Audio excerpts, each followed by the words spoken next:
Hey, I'm Ray Howell. I'm standing on the steps of the old administration building of Erlanger Mills.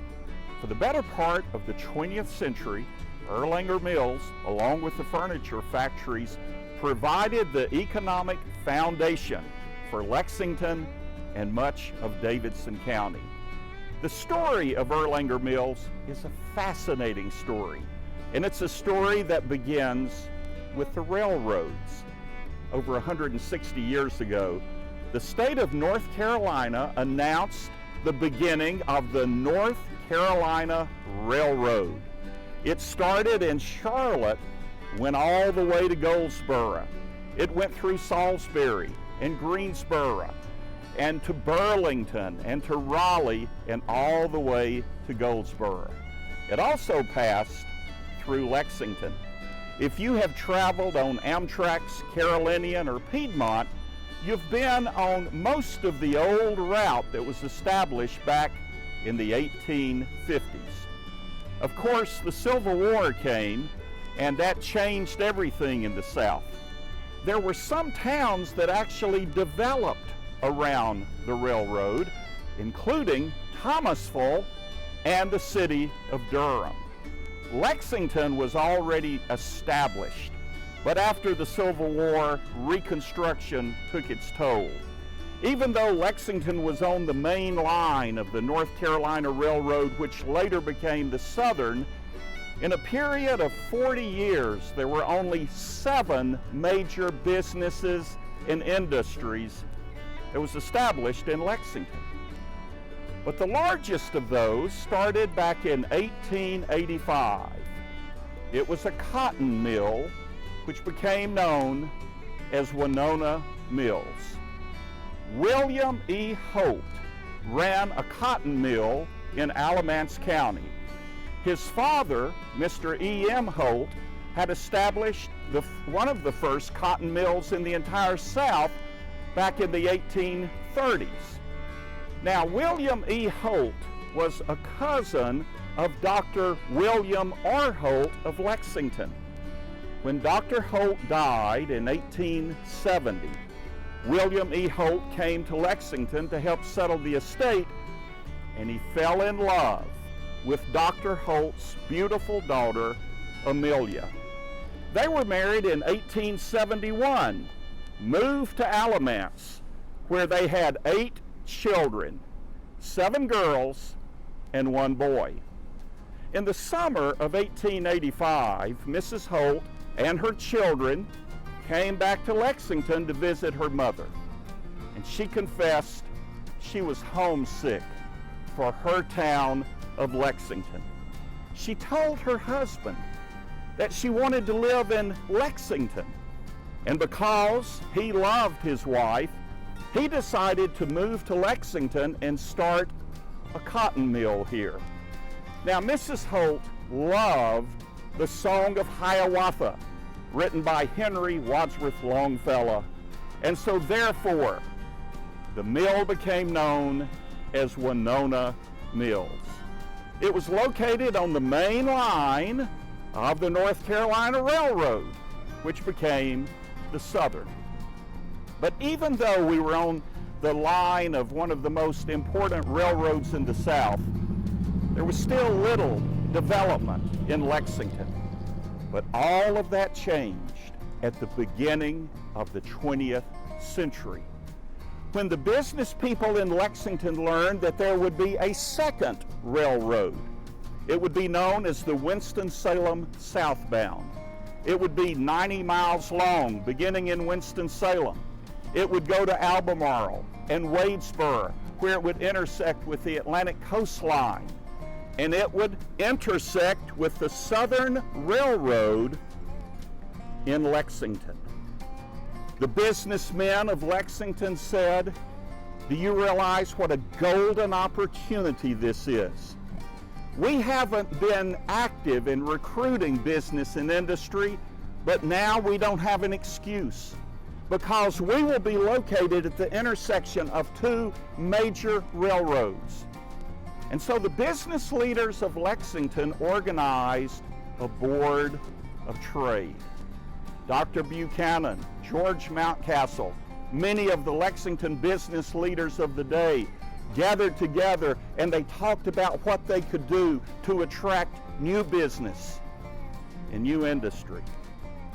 They decided to have a banquet, to invite people from all over the South, from all over the United States, to come to a banquet in the town of Lexington so they could show everybody the great resources that we have here, the fact that we were at the intersection of two major railroads. And so in 1909, there was a grand banquet at the March Hotel. Now, if you go to Main Street in Lexington today, the old March Hotel building, one of the most beautiful buildings downtown, is still there. But this was not the March Hotel that was there in 1909. It's located at the same place, but it's a different building. And so they decided that when they invited all of these representatives of business and industry to Lexington, they would have an international menu.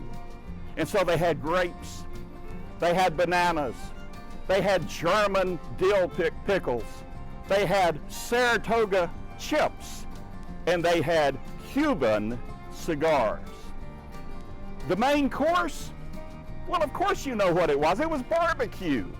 This is Lexington. But they didn't have just one type of barbecue. They had three. Barbecue pork. They decided to have some barbecue beef, cook a few briskets. But they also had another type of barbecue possum. I'm telling you the truth. On the menu, when these people from all over the nation had come, they served them barbecue possum. I have a theory about this. Did Lexington ever become a regional, a state, or even for the Southeast, the industrial center? Well, no. Do you think it was because of the possum? But there's more to that story. In 1909, when that banquet was held, if you go back 40 years, there were only seven major industries and businesses that had been developed. If you go forward for the next 13 years, there were 14 new businesses and industry. That didn't happen by accident. It happened because the leaders of Lexington believed in their hometown, and they made an intentional effort to recruit new business and new industry. And that leads me to the story of Erlanger Mills. For you see, one of the business leaders of Lexington, who was at the banquet that day when they served the possum, was a man by the name of George Mountcastle. There's an insurance company today that bears his name. Where the Lexington, the J. Smith Young YMCA is located, that was where the beautiful home of George Mountcastle was at the turn of the last century. George Mountcastle loved Lexington. He loved everything about his hometown. He had gone to New York City on a business trip, and he was at some social gathering where he met two men, Charles and Abraham Erlanger. They made the famous BVD underwear. They had a factory in Baltimore. Well, he was talking about his hometown, and one of the Erlanger brothers said, "You know, we're looking for a place to build a cotton mill so that we can provide the fabric for our factory in Baltimore." And he said, "You need to come to Lexington," because they could see the passion and the love that he had for his hometown. The Erlangers came and visited Lexington. And the result? Well, The result changed Lexington and Davidson County for the better part of a century. In 1913, the Erlangers purchased 250 acres of land just to the north of the city limits of Lexington. And they started to build a village. Not just a factory, not just a cotton mill, but they built an entire village. It became known as Erlanger Village.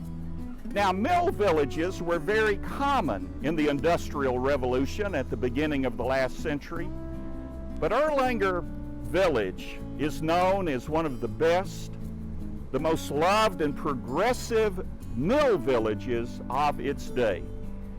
They built over 350 lovely homes. These bungalows were not cookie cutter homes. Every one was unique. And they advertised that these houses had water and electricity. They actually had lights. And they provided these to the people that worked in the mill.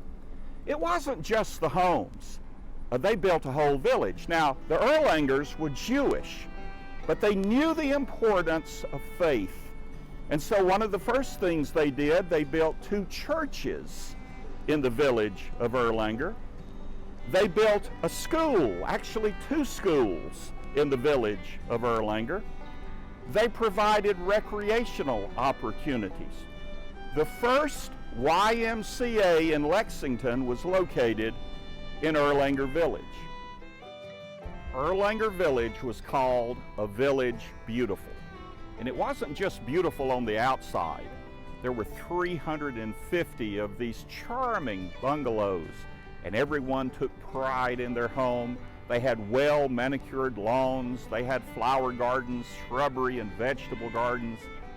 But it was beautiful on the inside because this was a caring community. A community that people were proud to call home. Some of you might remember Bob McGinn. Bob grew up here in the Erlanger Village. Now, Bob was a great athlete. He played basketball, he played baseball. He tells the story that every Wednesday night, and back in those days, you went to church not just on Sundays, but also on Wednesday night. The plant manager would make sure that everyone was in church. Now, the plant manager would sit on the front pew. When church started, he would turn around and he would check to make sure everyone was there, and then he would turn back for the service. He would never look back again. Bob said they would sit on the back row. As soon as he turned around to check to make sure everybody was there and turned back around, they would leave and go play baseball. Oh, they loved to play baseball. They had great mill village teams, not only Erlanger, but Winona and Dakota and all of the other mills around and in surrounding villages. And they had great basketball teams here in Erlanger. But Erlanger was a self-contained community. With the company store, you didn't even need money. You just signed for the items. There was a dairy farm so you could get your milk. There were schools for the children to attend.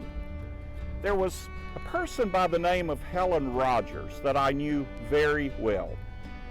Helen was the first female baby born in Erlanger.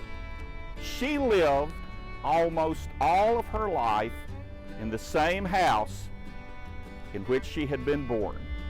She left just a few weeks before her death to go to a nursing home. But Helen would tell me how much she loved Erlanger, that this was a special place where she had lived with her parents and then with her husband Ellis. And people who grew up in Erlanger are proud to call this their home. The Erlanger Mills continue to be the economic mainstay for the city of Lexington until the 1950s and the 1960s. And finally, as textiles went overseas, and then as we saw the furniture factories, we saw the demise of furniture going overseas, Erlanger Mills finally closed. It sold to Parkdale Mills. But it's part of our rich history. It's part of who we are as a people. It's part of the culture of this very special community, this very special county. It makes us all proud to call Lexington and Davidson County home. A village beautiful. It's part of our rich history.